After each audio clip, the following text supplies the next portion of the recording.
In this video, I'm going to take you through some of the top off-grid destinations that I've ever visited. Sure, they might be a little bit more difficult to get to and lack 5-star facilities, but these are amongst my favourite travel experiences. First up, Casa on Agua, probably the best hostel that I've ever stayed at. It's a hostel 2 hours from Cartagena in the middle of the Caribbean Sea. Welcome to Casa on el Agua. We're about 2 hours from Cartagena in the San Fernando Islands, and this is an amazing hostel right in the middle of the ocean. This is the hostel, completely surrounded by water, and upstairs there's dorms, double beds, hammocks. During the day there's not much to do apart from relax, swim and play games. Dinner is usually fresh fish, or you can opt to have lobster from the lobster pots underneath the hostel.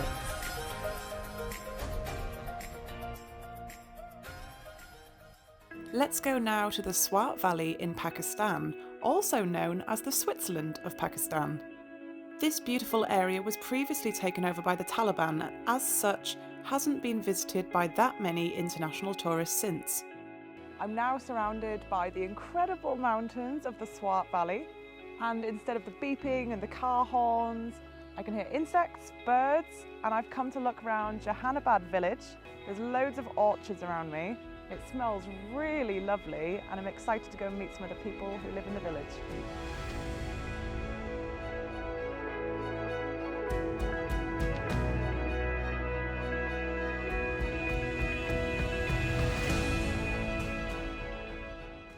Walking through the village, you would not expect to see this at the top of the hill. This is the largest seated Buddha in the whole of the Swat Valley.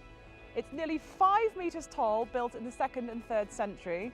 Unfortunately, during the Taliban insurgents, the head was actually blown off by a bazooka from the road just over there. But luckily, only a year ago, the Japanese government pitched in and helped rebuild the head, and now it's commanding amazing views over this beautiful valley.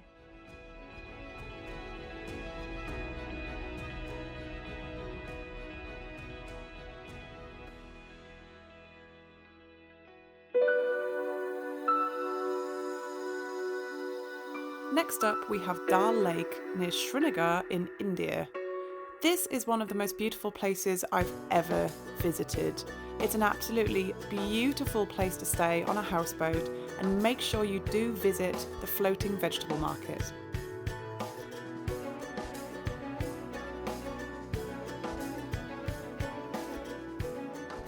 Early mornings are always a beautiful time of day on Dal Lake. Good morning.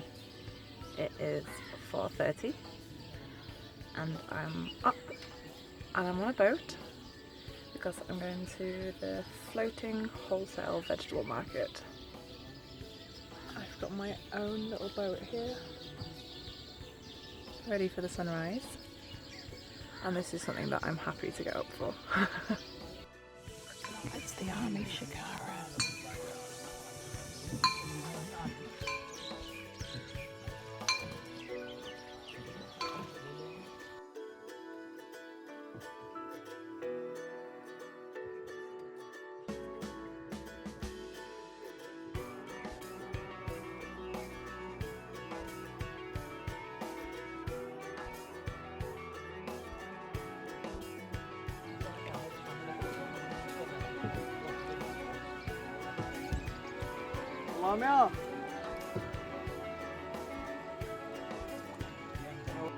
Some saffron, that should be saffron.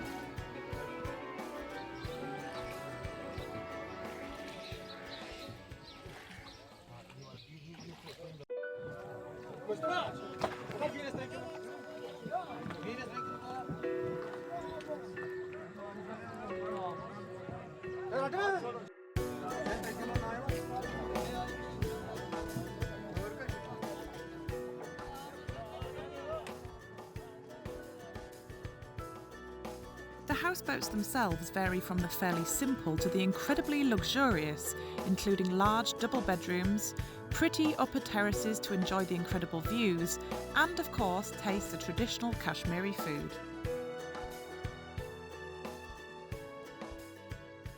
We are going to take a very quick ad break because this video has been very kindly sponsored by Anker 757 Powerhouse, which has been an absolute lifesaver for me on some of my more off-the-grid type of trips. Now this, as you can see, is a power station, and within 12 hours of release this was the #1 bestseller on Amazon US, and for good reason.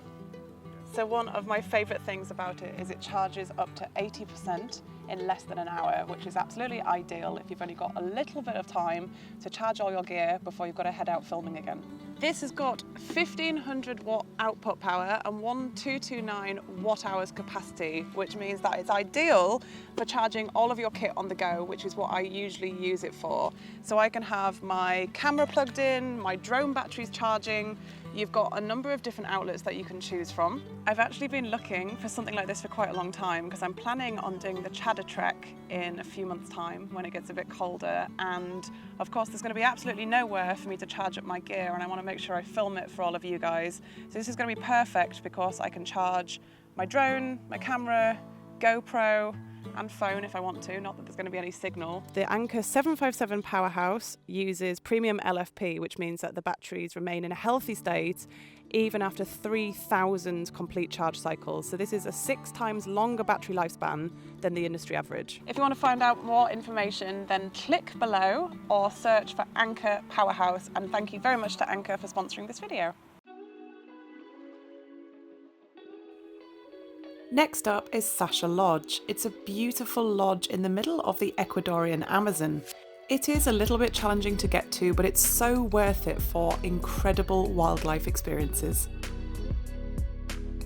One of the highlights of Sasha Lodge is their treetop canopy walkway. So this is the top of the bridge, and we can see right across the top of the tree canopy here. So the bridge is, well, it's actually 2 bridges, both 150 metres long, held up by a series of towers, and you just get such insane views from up here. Accommodation is in wooden lodges, and there's also a lovely restaurant overlooking the water.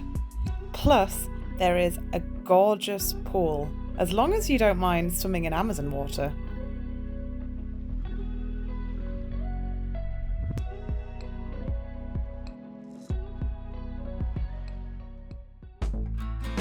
Next up, we have the Rupununi Savannah in Guyana. Guyana is on the Caribbean coast of South America, and it only receives around 3,000 visitors every year. Virtually nowhere in the savannah has phone signal, and it's a great place to get off grid and get in touch with nature. After landing in Lethem, we drove for a couple of hours to the beautiful Witchabai Ranch. Witchabai has 4 private cabins near to a lake and a short drive from the Rupununi River. So before we go on our afternoon horse ride, we're actually learning how to lasso, and we've got an expert here with us. This is Chado, and he is the regional rodeo champion. So we've got the ideal person to teach us, although he makes it look very easy, and I'm not sure that we're going to do quite so well. Oh. Too low. Overhead.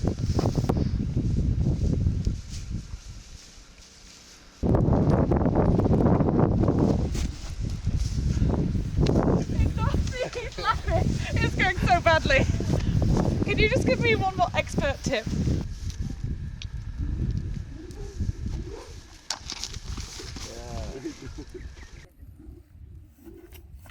Hey! Yes!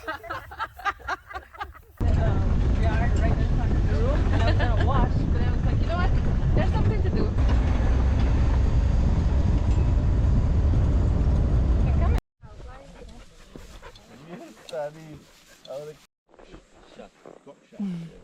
Box shot, like the bullet, box shot.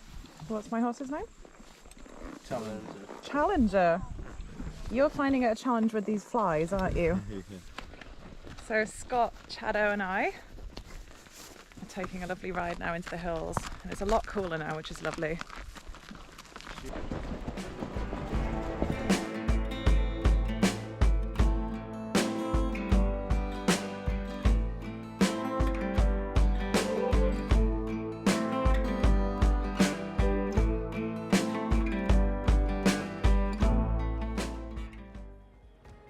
Next up, we have Madeira Village in Oman, which has been abandoned by people living there.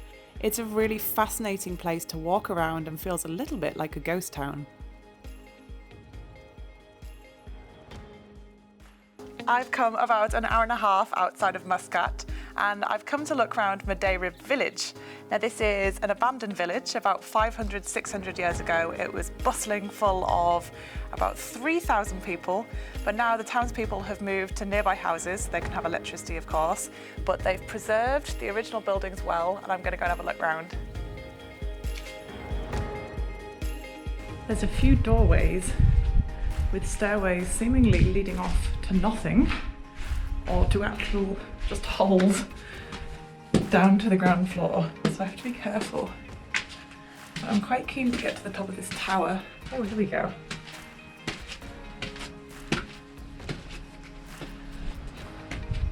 Ooh, lovely. Oh, you get quite good views from up here. I can see out to another fort. In fact, about 3 or 4 other forts on the hills. And then this is the highest one in here. There's not a single other person here. And it's absolutely incredible, but I don't think it's on Oman's list of tourist hotspots. I suppose it's a little bit awkward to get to unless you hire a car.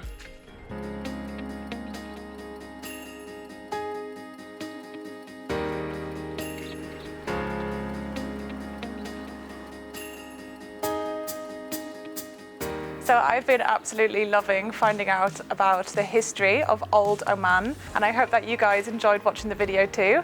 Make sure to subscribe.